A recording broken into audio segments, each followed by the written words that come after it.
isang bamboo, and that serves as the paper for the poetry that is being made. Talaga? How cool naman!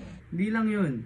Bamboo is known for being one of the strongest form of grass that can preserve carved objects.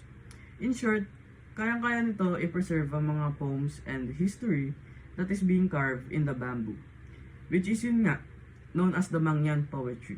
Well, aside from the poem, we can also use the bamboo pala talaga to see history from the past, no? Kasi magaling to makapreserve ng mga carved messages, di ba? Yes, and this art that we are talking about specifically focuses on poems that are carved in a piece of bamboo. Kumbaga sa panahon ngayon, ang papel natin ay bamboo lang sa kanila. Napaka-creative nga naman talaga ng mga Pilipino nung sinuunang panahon, di ba? Sadly, according to the research of our team, he died at exactly 50 years of age during the